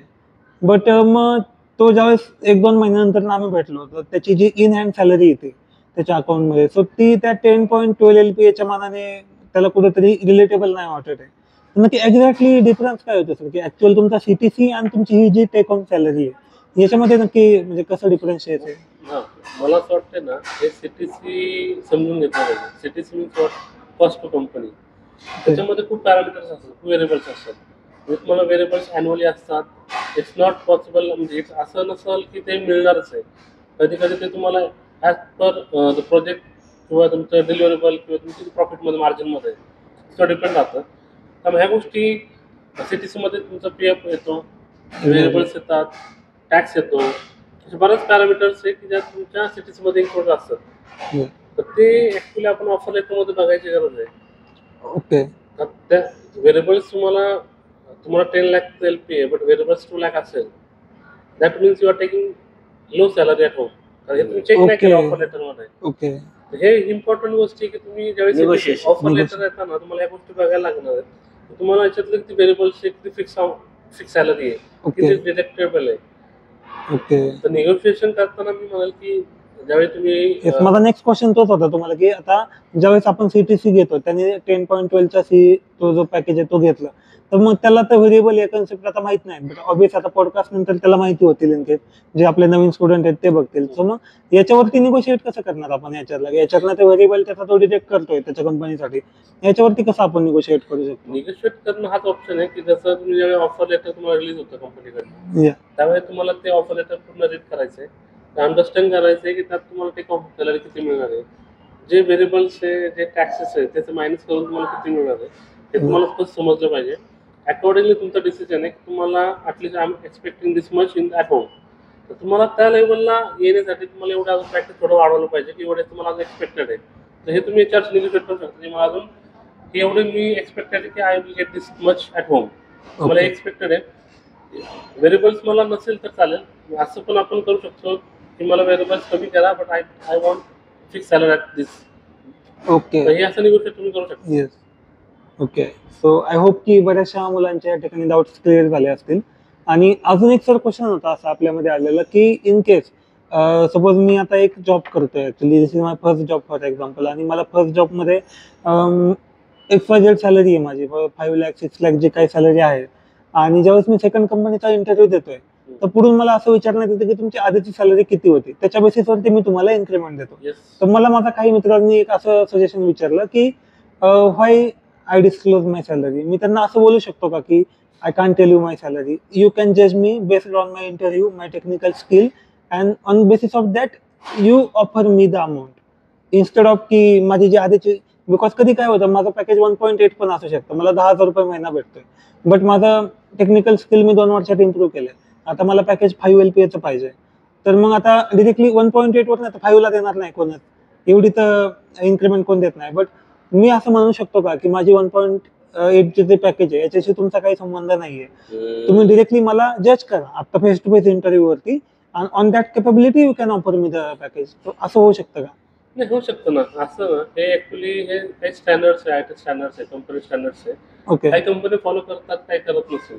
ओके बट मला असं वाटतं की तुम्हाला IT स्टँडर्डनुसार तुम्हाला 4 to 5 years ऑफ एक्सपिरियन्स असेल, दिस इज द स्लॅब, ही अमाऊंटचं स्लॅब आहे, एवढं तुम्हाला CTC आलं पाहिजे, मला एवढं पॅकेज मिळालं पाहिजे. कंपनी काही फॉलो करतात. म्हणजे तुम्ही अगोदर किती आहे, even 100% they can give you hi, but त्यांच्या स्टँडर्डमध्ये असेल की एवढं एक्सपिरियन्स लेवलला ह्या तुम्ही कॅपेबल आहात तर तुम्हाला तेवढं पॅकेज देतात वाढून. म्हणजे 1.8 वरनं तुम्ही काही म्हटला तर ते देऊ शकतात. पण काही ऑर्गनायझेशन असे की ते एक्सपेक्ट की तुम्हाला जेवढं कमी याच्यामध्ये तुम्हाला ते घेऊ शकतात, हायर करू शकतात, तेवढं प्रयत्न करतात. त्यासाठी ते जुनी सॅलरी विचारतात, त्याच्या 30% 35% काय असेल तर ते ऑफर करतात. बट काही मोठ्या ऑर्गनायझेशन्स MNCs आहेत त्या they have the standards slabs आहे की दिस मच एक्सपिरियन्सला मी एवढा मानचं पॅकेज आहे, ह्याच्यामध्ये आम्ही तुम्हाला देऊ शकतो. नाही, पण ह्याच्यामध्ये अजून एक सांगतो, तुम्ही जसं बोलले की मी माझी सॅलरी एक्सपोज करायची का नाही, हे तुम्हाला कंपल्सरी एक्सपोज करावीच लागते. रिझन त्यासाठी आहे की बॅकग्राऊंड चेकला हे पाहिलं जातं की तुम्हाला नक्की सॅलरी आहे का. बऱ्याच ठिकाणी काय होतं, फ्रॉड होतं. तुम्ही इंटरव्ह्यू घेताना किंवा काही ठिकाणी तर तुम्हाला नक्की जॉब आहे का, तुम्हाला नक्की सॅलरी मिळते का. आता बॅकग्राऊंड व्हेरिफिकेशन खूप स्ट्रिक्ट आहे, तुमचा बरं PF पासून सगळं चेकआउट होतं. मग जर तुमच्या त्या कंपनीत PF नसेल तर तुम्हाला बँक स्टेटमेंट द्यावं लागतं, पण तुम्हाला सॅलरी ही सांगावीच लागते. त्या बेसिसवर पुढं किती पण मिळू शकते, डिपेंड्स आहे. आता सरांची कंपनी आहे सपोज XYZ, तर त्यांच्या कंपनीमध्ये खूप अर्जंट गरज आहे त्यांना, तुमचं जे स्किल सेट आहे पायथॉन त्याच्यावर अर्जंट गरज आहे, त्यांना उद्याच पाहिजे रिसोर्स, त्यांचा रिसोर्स अर्जंट सोडून गेलाय, तुमचं पॅकेज आहे 2 लाख, तर त्यांच्या इथं 6 लाख सुद्धा तुम्हाला पॅकेज ऑफर करते. अर्जंट आहे, डिपेंड्स तुमची रिक्वायरमेंट किती अर्जंट आहे, त्यांना किती गरज आहे त्याच्यावर. माझ्या ठिकाणी असं समजा की माझ्याकडे पायथॉनची गरज आहे, पण मला काय माझ्याकडे रिसोर्स आहे 2, हा जर रिसोर्स गेला एक सोडून अर्जंट, तरी माझ्याकडे 2 रिसोर्स आहे सध्या. मग तुम्हाला मी निगोशिएट करू शकतो. तुमचं जर 2चं पॅकेज असेल तर मी तुमचा इंटरव्ह्यू घेतल्यानंतर फार तर एखाद्याला 3 लाखावर घेईल. पण डिपेंड्स, मग ती केस टू केस डिपेंड आहे. जसं सिनेरिओ आहे मार्केटमध्ये, जशी सप्लाय अँड डिमांड आहे. जर अर्जंट गरज असेल तर कंपनी MNCचं जर सरांनी सांगितलं की फिक्स स्लॉट असतात 100% तसंच आहे. पण जर अर्जंट गरज असेल तर त्यांच्याकडे असे पण काही फंड्स असतात की ते ऑफर करतात. क्लायंट सांगतो की मला अर्जंट पाहिजे हा रिसोर्स, तुम्ही कुठूनही आणा, आम्ही एवढा एक्स्ट्रा द्यायला तयार आहे. कधी कधी असं पण झालंय की पॅकेज तुमचं 2 लाख आहे आणि ह्यांनी ऑफर केलं 4 लाख, पण क्लायंटला अर्जंट गरज आहे, क्लायंट म्हणतो एक्स्ट्रा जॉईनिंग बोनस द्या त्या कॅन्डिडेटला 1 लाख रुपये, लवकर जॉईन करून घ्या, किंवा एक्स्ट्रा जर काम चांगलं एक्सपर्टीज असेल, इंटरव्ह्यूचा फीडबॅक जर चांगला असेल, कधी कधी तुमचा क्लायंट राऊंड पण होतो बऱ्याच वेळा Yes. कंपनी घेते, क्लायंट राऊंड मध्ये जर वाटलं तर ते ऑफर करतात, पण ते शेवटी तुम्हाला सॅलरी ही असं सांगताच येणार नाही की एक्सपोज, कारण बॅकग्राऊंडला तर तुम्हाला सॅलरी स्लिप पण ते सगळं द्यावंच लागतं, तर एक्झॅक्टली तो फिल्टर तुम्हाला कंपल्सरी. तुम्ही असं म्हणू शकत नाही की माझ्याकडे नॉलेज खूप आहे पण सॅलरी कमी आहे, म्हणजे मार्केटमध्ये मग तर जे लोक ट्रेनिंग सेंटर मध्ये जॉब करतात ते पण म्हणतात की माझ्याकडे खूप नॉलेज आहे, पण ते तुम्हाला प्रूव्ह करायचे इंटरव्ह्यू मध्ये. येस. ओके. सो सगळ्या गोष्टी व्हेरीफाय होऊनच ज्या आहेत ते Background. पुढे येतो. सो आय होप याचं पण आन्सर क्लिअर झालं असेल आपल्या मुलांना. सो ठीक आहे, आपण आपल्या नेक्स्ट क्वेश्चन कडे जाऊयात. आपला नेक्स्ट क्वेश्चन असा आहे की जे आपलं सर्टिफिकेशन असतं जे मुलं करतात एंट्री करण्यासाठी, त्याच्यावरती आपलं ऑलरेडी पण डिस्कशन झालं होतं. बट आता काही लोक एक्सपिरियन्स लेवलला पण सर्टिफिकेट करणं गरजेचं असतं, बिकॉज कुठेतरी त्याचा फायदा होतो असं आपण कन्सिडर करू शकतो. सो त्या सर्टिफिकेशन बद्दल काय तुमचं म्हणणं आहे? मला असं वाटतंय सर्टिफिकेशन हा प्लस पॉईंट होऊ शकतो. कधी जर तुम्ही जेव्हा इंटरव्ह्यू देता किंवा तुमचं CV कुठे अप्लाय करता इंटरव्ह्यूसाठी, तर तुमचं शॉर्टलिस्टिंगसाठी त्याचा फायदा होऊ शकतो. कारण तो पॉईंट आपला हायलाइटेड पॉईंट आहे, तो प्लस पॉईंट आहे, तो आपण हायलाइट केला पाहिजे सर्टिफिकेशनचा. Yes. सर्टिफिकेशन करताना मला असं वाटतं आपण तेवढा अभ्यास पण केलेला असतो, त्यामुळे त्या अभ्यासाचा उपयोग पण तुमचे बेनिफिट्स तुम्हाला इंटरव्ह्यूला होऊ शकतो. त्यामुळे 2 फायदे आहेत. एकदा त्याचा अभ्यास केला तो पण इंटरव्ह्यूला तुमचा फायदा होतो, प्लस सर्टिफिकेशन तुम्ही हायलाइट केल्यामुळे तो प्लस पॉईंट आहे की तुम्ही सर्टिफाईड आहात, जसं मायक्रोसॉफ्ट सर्टिफाईड आहात, क्लाउड सर्टिफाईड असेल तर तुम्हाला त्यातलं नॉलेज आहे, याचा तुम्हाला फायदा आहे की तुम्ही शॉर्टलिस्ट होऊ शकता लवकर आणि तुमचे इंटरव्ह्यू क्रॅक होऊ शकतो. त्यामुळे सर्टिफिकेशन केलं पाहिजे. तुम्हाला हा प्लस पॉईंट आहे, पण असं मॅन्डेटरी नाही की सर्टिफिकेशन केलंच पाहिजे. तुमच्या टेक्निकल स्किलवर डिपेंड आहे. तुम्ही टेक्निकली साऊंड असाल तर तुम्हाला सर्टिफिकेशनची गरज नाही आहे. Yes. But at least at the enter level की तुम्हाला ते हायलाइट करता आलं पाहिजे आणि सर्टिफिकेशन. कॉन्फिडन्स Yes, बुस्टर आहे, confidence. फ्रेशर एक्सपिरियन्स साठी confidence booster. Exactly. You can 50-50% आपण करू शकतो. Not compulsory but necessary. असं आहे. प्लस पॉईंट तुम्ही म्हणतो 10 मधले तुमचे added advantage. Yes. Added advantage की तुम्हाला तो 10 मध्ये शॉर्टलिस्ट मध्ये 5 मध्ये तुम्ही ॲटलिस्ट येऊ शकता की Yes, तुम्ही certified आहात म्हणून. एक्झॅक्टली. येस. सो नक्की सर्टिफिकेशनचा फायदा होऊ शकतो. ऑब्विसली ज्या फील्डमध्ये आपण काम करतो त्याचं सर्टिफिकेट आपण देऊ शकतो. बट याच्यामध्ये सर नॉर्मली आता आपण असं ऑब्झर्व केलं की आता सपोज मला मायक्रोसॉफ्टचं सर्टिफिकेशन करायचं आहे, माझ्याकडे ॲझूरचं सर्टिफिकेशन आहे, पॉवर BIचं आहे फॉर एक्झाम्पल. सो मी मायक्रोसॉफ्टची एक्झाम देऊन सर्टिफिकेशन केलेलं बेटर राहतं का? आता बऱ्याचशा लोकल ऑथॉरिटीज पण आहेत किंवा कंपनीज म्हणू शकता आपण, जे आपल्याला सर्टिफिकेशन प्रोव्हाइड करतात की ॲझूर क्लाउडचं सर्टिफिकेशन केलं आमच्या थ्रू, प्रायव्हेट इन्स्टिट्यूट असतात त्या. सो त्याच्याबद्दल तुमचं कसं, म्हणजे आपण both are on that side, त्यांच्या साईडनी पॉईंट्स असतील, बट तुमच्या साईडनी काय म्हणणं आहे? मला असं वाटतं रेकग्नाइज ऑर्गनायझेशन असेल ना तर सर्टिफिकेट होते असेल तर काही प्रॉब्लेम नाही आहे. ओके. बट असं होऊ शकतं कधी कधी की काही ऑर्गनायझेशन किंवा इन्स्टिट्यूट ते फेक सर्टिफिकेट देतात किंवा फक्त त्यांचं मार्केटिंग करतात सर्टिफिकेट वाटून. Yes, exactly. आपला मला नेक्स्ट वाटतं क्वेश्चन फायदा तिकडे. तो नाही होणार आहे. येस, जर रेकग्नाइज ऑर्गनायझेशन असेल, मोठे असेल तर तो ऍक्च्युअली जेन्युइन सर्टिफिकेशन असतं. एक्झॅक्टली. तुम्ही त्यावर स्टडी पण केलेली असते, येस. त्यामुळे ते प्रेफर कराल मी instead of local certification. Okay, ठीक आहे सर.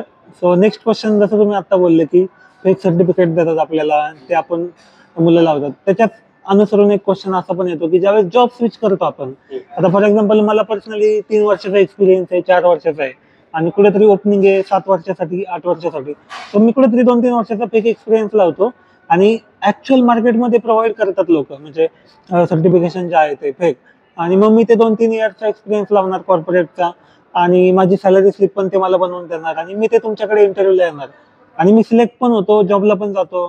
या गोष्टी ॲज अ मॅनेजमेंट लेवल किंवा ॲज अ कंपनी ऑथॉरिटी कसं मॅनेज केल्या जातात? या बॅकग्राऊंड व्हेरिफिकेशन म्हणू शकता याला आपण. जास्त करून तुम्ही जे बोललेत ना, असे केसेस कोविडच्या काळात खूप झाल्यात. पुण्यामध्ये काही रेप्युटेड इन्स्टिट्यूटने काय केलं, पर स्टुडंट घेऊन 1-1 लाख रुपये घेऊन 2-2 वर्षाचं सर्टिफिकेशन दाखवलं. त्या कंपनीचं नाव मी होतं घेत नाही. ते केल्यानंतर त्या कंपनीचे जवळपास 400 लोक मार्केटमध्ये होते आता कोविडच्या काळात, आणि चांगल्या पॅकेजवर गेले. फ्रेशर्स होते, जॉबलेस होते, घरी होते, तर त्या लोकांनी 1-1 लाख रुपये भरलं आणि तसे फेक एक्सपिरियन्स लेटर घेतले, जॉबला लागले. जॉबला लागल्यानंतर कोविडच्या काळात एवढं काही स्ट्रिक्ट व्हेरिफिकेशन नव्हतं, म्हणजे जास्त वरचे वरच व्हायचं. तर ते लोक जॉबला लागल्यानंतर आता मागच्या 2024 मध्ये कंपनीला हे ऑब्झर्व झालं, कारण बॅकग्राऊंड व्हेरिफिकेशन मध्ये तुमची सॅलरी स्लिप, तुमचा एक्सपिरियन्स लेटर, तुमचं रिलिव्हिंग लेटर हे सगळं ट्रेस होतं. Yes. मग त्याच्यामध्ये ते लोक सापडले की ती कंपनी चेक करायला गेली आता फिजिकली 2024ला. कारण ज्यावेळी तुम्ही 2022ला जॉईन झाले, 20-22ला जॉईन झाले, तरी 24च्या वेळी ज्यावेळी तुम्ही कंपनी स्विच मारतात दरवेळेस, तर मागच्या 4-5 कंपन्या डिपेंड्स आहे. काही कंपन्या सगळ्या कंपनीचं चेक मारती, काही कंपन्या दोन कंपन्याचं लास्ट. Yes. तर ते चेक करताना त्याच्यामध्ये सापडलं त्यांना की ही कंपनी, तर त्या कंपनीचं बॅकग्राऊंडमध्ये एक डेटा मेंटेन करतात की एखादी कंपनी फ्रॉडुलंट आहे तर तिचं नाव ब्लॅकलिस्ट करून टाकतात. आणि त्याच कंपनीचं जर लेटर परत परत मार्केटमध्ये यायला लागलं ना, तर बॅकग्राऊंड वाल्यांकडे एक ट्रिगर असतो, तो सगळ्या कंपनीला व्हेरीफाय जातं की ही कंपनी फेक आहे. आणि ती कंपनी चेक केली पुण्यामध्ये, तर त्या कंपनीने सगळा बस्ताना बांधून निघून गेले होते, फक्त पैसे कमवले. आणि ही जी मुलं आहेत ह्यांच्या पूर्ण जे होते त्यांचं ब्लॅकलिस्ट झाले ते मुलं.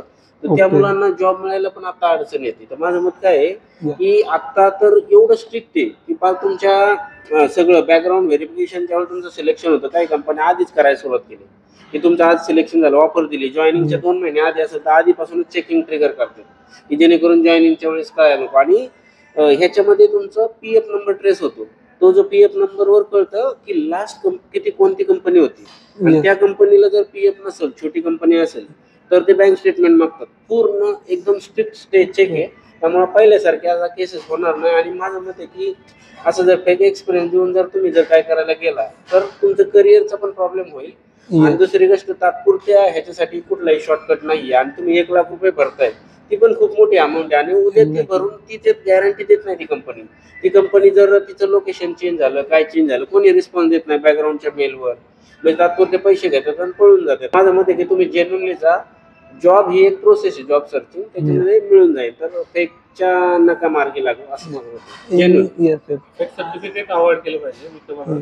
आणि याच्यामध्ये सर एक असं पण आहे की मी ऐकलं की बऱ्याचशा कंपन्या पीएफ कट करत नाहीत. माझे काही फ्रेंड्स आहेत जे ऑलरेडी वर्कमध्ये आहेत, त्यांचा पीएफ कट होत नाहीये. सो मग याच्या वेळेस बॅकग्राऊंड व्हेरिफिकेशन कसं करणार? होतं. मग तुमचं बँक स्टेटमेंट मागितलं जातं. ओके. तुमचं बँक आणि मग ते लोक स्टेटमेंट असं पण बँक स्टेटमेंट दिलं, कंपनीला पाठवलं, तर कंपनीचा एक एक्झिक्युटिव्ह त्यांचा बॅकग्राऊंड वाले कंपनी काय करते, स्वतः कधीच चेक करत नाही.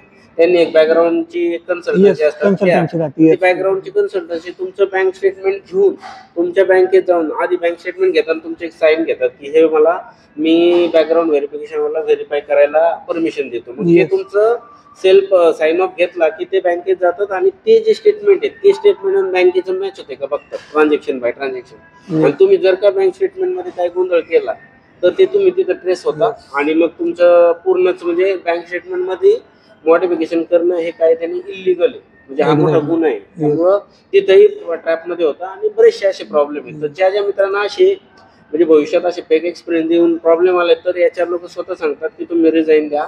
तुमच्या करिअरला प्रॉब्लेम येण्यापेक्षा तुम्ही रिझाईन देऊन तुम्ही स्वतःच रिलीज व्हा, कंपनीने टर्मिनेट करण्यापेक्षा. Yes. आणि जास्त करून कंपनीने टर्मिनेट करण्यापेक्षा स्वतःच अशा वेळी याच्यावर गाईड करतात. तुमच्या करिअरचा विचार करून त्यांनी गाईड केलेला असतं तुम्हाला, तुम्ही पेपर टाकायचा असं. पण शक्यतो ह्या इलिगल गोष्टीच्या मार्गी जावंच नाही कोणी. Yes. आणि काही जण गेलेत पण कधी ना कधी तरी ट्रेस लागला तर त्यांच्या करिअरला कधी गादा येऊ शकते, सांगता येत नाही.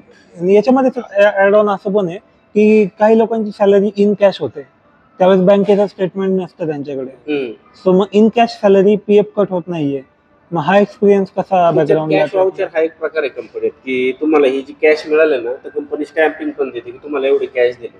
तर मग अशा पद्धतीने कंपनीकडून एक सर्टिफिकेट घ्यायचं की एवढी कॅश मला दिलेत, असं एक सर्टिफिकेट द्या. पण जास्त करून आता सगळ्या कंपन्या ऑनलाईनच देतात, असं होत नाही. पण जर कॅश असेल तर कंपनीकडून एक सर्टिफिकेट घ्यायचं की एवढी सॅलरी स्लिप नंतर एक वेगळं असतं कॅश वाउचर, तसं काहीतरी एक रिटर्न कंपनीकडून डॉक्युमेंट घ्या की तुम्ही एवढी मला सॅलरी दिलेली आहे.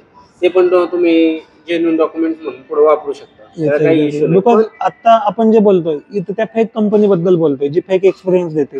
ऍक्च्युली ती कंपनी एक्झिस्ट करत नाही, बट ती ऍज असं दाखवते की मी कॅश मध्ये तुम्हाला पेमेंट देते.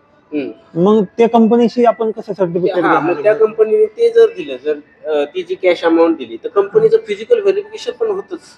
मग ज्यावेळी कंपनी फिजिकल व्हेरिफिकेशन, जर कंपनीला मेल थ्रू होतं, नंतर कॉल थ्रू होतं, फिजिकल पण होतं. फिजिकल व्हेरिफिकेशन करायला गेलं ती कंपनी आहे का, मग त्या कंपनी जर कॅशनी सॅलरी देते तर का कॅशनी देते, प्रॉब्लेम काय आहे? कारण कॅशनी जनरली कसं आहे, कुठली कंपनी जर एम्प्लॉयला कॅशनी दिली तर नक्कीच कॅशनी का देईन, कारण इतके सारे एम्प्लॉई सगळ्यांना जर कॅशनी द्यायचं असेल तर कंपनी ट्रान्झॅक्शन का नाही दाखवत, का कंपनीचा जीएसटी नंबर काय सगळ्या गोष्टी आहेत का रितसर, कंपनीचा exactly. जो टॅन नंबर जो पॅन नंबर प्रॉपर आहेत का त्या गोष्टी, मग काहीतरी इश्यू असतो म्हणून कॅशनी. आणि कॅशनी जर असेल तरी कंपनी फारच छोटी असेल, पण फिजिकल प्रेझेन्स हा महत्वाचा आहे. त्यांची कंपनीचं काय महत्वाचं आहे, वेबसाईट महत्वाची आहे, फिजिकल प्रेझेन्स महत्वाचं आहे, त्यांच्या एचआर कडून रिस्पॉन्स आला पाहिजे मेलवर.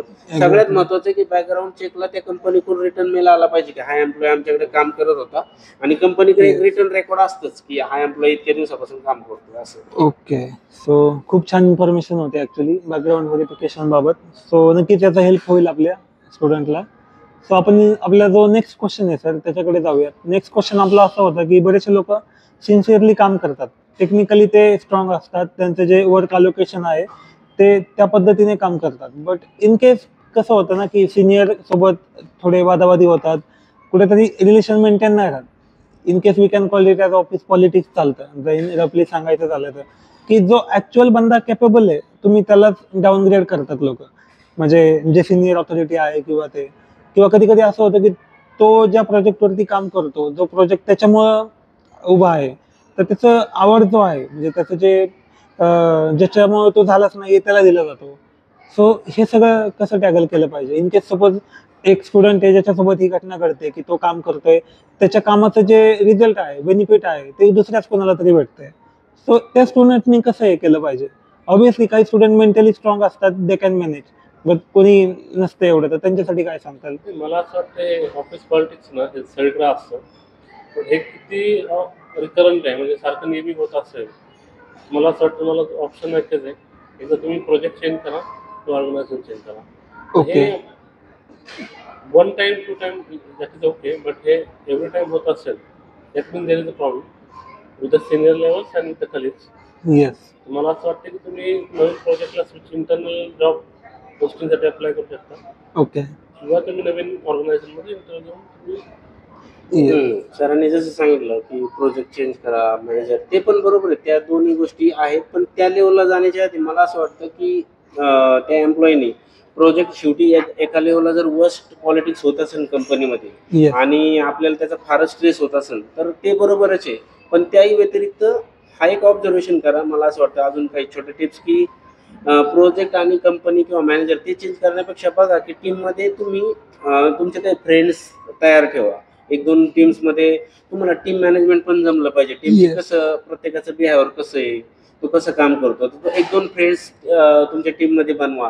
आणि ह्या ज्या गोष्टी तुम्हाला स्ट्रेस येतोय किंवा पॉलिटिक्स होतोय तर ह्या गोष्टी एकदा दोनदा तुमच्या मित्राशी शेअर करत जा.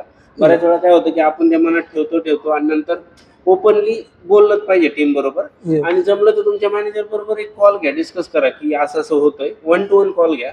त्या 1 to 1 कॉलमध्ये त्याला सांगा की मला असा असा प्रॉब्लेम होतोय, तर मी इतकं काम करतोय. कधी कधी असं होतं की अनबॅलन्स वर्क, जसं की सुरेश सर आपले मॅनेजर आहेत, आपण दोघं आहेत, तर हे 80% काम मला सांगतात, 20% तुम्हाला सांगतात. Yes. मी काम करून करून हे होतो, मी फार Exactly. स्ट्रेस आउट होतो, तुम्ही नाही. मग Yes. अशा वेळी माझं काम काय आहे, हे जर माझे मॅनेजर असतील तर मी यांना विचारणार की मला इतकं काम होतंय, तर तुम्ही बॅलन्स वर्क म्हणजे समान प्रकारचं काम Yes. अलोकेट करा, मला त्याचा स्ट्रेस होतोय. येस. किंवा कदाचित ह्यांचं म्हणणं असं पण असेल की मी याला काम देतो, हा का नाही करत. पण ह्यांच्या हे पण लक्षात आलं पाहिजे की मला जास्त अलोकेशन आहे, तुम्हाला कमी आहे. Yes. तुम्ही पटकन डिलिव्हर करताय, पण मला स्ट्रेस आउट होतोय कारण मला जास्त काम आहे. पण एक्झॅक्टली. त्यांचं मॅनेजरशी 1 to 1 बोलणं गरजेचं आहे. आणि ह्या गोष्टी मी टीम म्हणून तुमच्याशी पण सांगणं गरजेचं आहे की मला इतकं आहे. मग हा स्ट्रेस असा कमी होईल. आणि कधी कधी आहे ना अनअवॉइडेबल सिच्युएशन, जसं सर बोलले, अशा होतातच कॉर्पोरेटमध्ये. ह्या गोष्टी हा नेहमी होतातच की कधी कधी आपण किती चांगलं काम केलं तर वरून काय अप्रिशिएशन येत नाही, किंवा मॅनेजर कायमच निगेटिव्ह असतं. तर मग बऱ्याच वेळा असे जर मॅनेजर असतील तर तुमचा प्रोजेक्ट चांगल्यापेक्षा तुमचा मॅनेजर जर चांगला असेल ना तर सगळ्या गोष्टी स्मूथ आहे. मी तर म्हणतो की मी एक कोर्स वाचलं होतं की कंपनी मुलं चेंज म्हणजे जे डेव्हलपर्स आहेत ते कंपनी चेंज नाही करत, ते मॅनेजर चेंज करतात. तुमच्या मॅनेजर बरोबरच काही. आणि जर आपल्याला फारच स्ट्रेस होत असेल तर एकतर तो जो प्रोजेक्ट आहे कंपनीचा, दुसऱ्या प्रोजेक्टसाठी अप्लाय करा. तुम्ही एचआरशी बोला की मला ह्या प्रोजेक्टमध्ये स्ट्रेस होतोय, मला ह्या मॅनेजरवर काम नाही करायचं, मला स्विच मारायचं दुसऱ्या प्रोजेक्टमध्ये. मग याच्यावर दुसरा प्रोजेक्ट देईल. आणि तेही नाही झालं तर जसं सरांनी सांगितलं की बुवा कंपनीत ते प्रोजेक्टचे चेंज करून देत नसेल, ती प्रोसेस पण टफ असते, लगेचच्या लगेच कोण प्रोजेक्ट चेंज करत नाही, मग सरळ बाहेर स्विच मारा. त्याचा एक पॉझिटिव्ह फायदा असा आहे की तुम्हाला बाहेर चांगला जॉब मिळेल, चांगली ऑफर मिळेल जर इथं स्ट्रेस करून काम करण्यापेक्षा. तर अशा दोन्ही वेनी मल्टिपल टिप्स अँड ट्रिक्स आहे. पहिलं तर 191 मॅनेजरशिप बोला, दुसरं प्रोजेक्ट चेंज करायचं बघा, आणि प्रोजेक्ट जर चेंज करून जर नसेल होत तर मग स्विच मारा. आणि ह्या गोष्टीला आपल्याला ऍडजस्ट व्हायचंय. मेन म्हणजे आयटी हे we have to accept that. Adjust व्हायचं, म्हणजे जशी ऍडजस्टमेंट किंवा अडॅप्टेशन जी प्रोसेस आहे त्या सिच्युएशन मध्ये आपल्याला अडॅप्ट व्हायचंय. आणि नाही झालं तर मग आपण ज्या टिप्स सांगितल्या त्या नक्कीच याचा खूप फायदा होणार आहे मुलांना ऍक्च्युली. कारण की 99% लोकांना ही सिच्युएशन इव्हन तुम्ही पण तुमच्या स्टार्टिंगला फेस केलीच असेल. म्हणजे ज्यावेळेस तुम्ही तुमच्या करिअरच्या 1-2 वर्षामध्ये होता, सर्वांना हॅपीच म्हणून जावं लागतं. म्हणजे तुम्हाला पण आता त्या क्षणी एक आठवण आली असेल. म्हणजे तुमच्यासोबत पण पॉलिटिक्स झाले, इव्हन आमच्यासोबत पण, म्हणजे इव्हन होऊ शकतं डिफरंट आहे. सो पण नक्कीच या गायडन्सचा एक फायदा असा होईल की आपण सिच्युएशनला टॅगल करू शकतो आणि त्या पद्धतीने आपण आपला जो मार्ग आहे तो काढू शकतो. सो खूप इन्फॉर्मेशन होईल. सो थँक्यू सर, खूप छान इन्फॉर्मेशन भेटली. आणि नक्कीच आपले जे स्टुडंट आहेत, even they are fresher, experience, और some student which are on more than experience, means जे तुमच्या लेवलचे आहेत, त्यांना पण एक्सपिरियन्ससाठी या पॉडकास्टचा उपयोग होऊ शकतो. म्हणजे सगळ्यांसाठी कॉमन ज्याला आपण म्हणू शकतो. आणि इन्फॉर्मेशनल जे आहे ती आज माहिती दिली तुम्ही. आणि अशा पद्धतीनेच आपण जे आहे ते मुलांना गाईड करत राहू अशी मी अपेक्षा करतो तुमच्याकडून. खूप छान पद्धतीने इन्फॉर्मेशन झाली आपली. आणि नक्कीच तुम्ही एवढ्या वेळात वेळ काढून जो आहे या पॉडकास्टसाठी टाइम दिला. सो याचा खूप फायदा होईल इवन मला पण पर्सनली, आणि आपले जे ऑडियन्स आहे, स्टुडंट आहेत, त्या सर्वांना. सो नक्कीच मी अशी अपेक्षा करेल की सगळ्यांनी हा व्हिडिओ इथपर्यंत बघितला असेल आणि नक्कीच तुमचे काही जे क्वेरीज असतील ते क्लिअर झाले असतील. इन केस तुमचे काही क्वेश्चन असतील जे याच्यामध्ये कव्हर नसतील झाले, तुम्ही कमेंट सेक्शनमध्ये टाकू शकता. सर आपण नेक्स्ट पॉडकास्टमध्ये त्यांना कन्सिडर करून जे आहे ते आन्सर देऊ शकतो. But just before ending today's podcast एक क्वेश्चन होता लास्टवाला, की फ्रॉम युअर साईड, म्हणजे दोघांच्या वतीने एक बोनस टिप किंवा एक बोनस गायडन्स ज्याला आपण म्हणू शकतो, की तुम्ही काय देताल प्रत्येक IT इंडिव्हिज्युअलसाठी, की ज्याचा तुमचा आतापर्यंत जो एक्सपिरियन्स आहे तो कन्सिडर करून एक जस्ट शॉर्टमध्ये, की तुम्ही काय सांगू इच्छिता, जस्ट कन्क्लूड करून पूर्णपणे. मी एकच सांगेल की तुम्ही न्यू स्किल सेट शिकत राहा. नवीन स्किल सेट शिकत राहा. तुम्हाला IT मध्ये तुम्हाला स्टेबल राहायचं असेल तर तुम्ही नवीन स्किल सेट शिकत राहा. ओके, माझ्या साईडने मी सांगाल की नवीन स्किल सेट तर शिकतच राहा. त्याच्या जोडीला तुमचा IT चा फायनान्स प्रॉपर मॅनेज करा. IT जॉब आपला कसा आहे, आपल्या पॉडकास्ट मध्ये आपलं झालं तर फायनान्स आणि नवीन स्किल हे कंटिन्यूस अपग्रेड करत राहा. आणि इमर्जन्सी फंड ठेवा. Emergency fund is also needed. Naveen technology शिकल्या पाहिजे सरांच्या म्हणण्याप्रमाणे, आणि कुठेतरी स्वतःला इम्प्रुव्हमेंट करणं गरजेचं आहे. सो हाच एक की म्हणू शकता, किंवा एक शिदोरी आपण ज्याला म्हणतो खजिन्याची, सो काइंड ऑफ तसं आहे. आणि नक्की सरांचा खूप मोठा एक्सपिरियन्स आहे, त्यांचा खूप गायडन्स आपल्याला या ठिकाणी भेटला. आणि असंच आपण पुढे पण कंटिन्यू करत राहणार आहे. आणि आणखीन आपल्या खूप साऱ्या पॉडकास्ट आपण तुमच्यासाठी घेऊन येणार आहोत. So stay tune. तुमचे काहीतरी क्वेश्चन असतील तरी तुम्ही कमेंट सेक्शनमध्ये ॲड करा. सर नक्कीच त्यांना आन्सर देतील. आपल्या नेक्स्ट पॉडकास्टमध्ये आपण त्याला कन्सिडर करूया. Thank you so much. Thank you sir. Thank you. Thank you.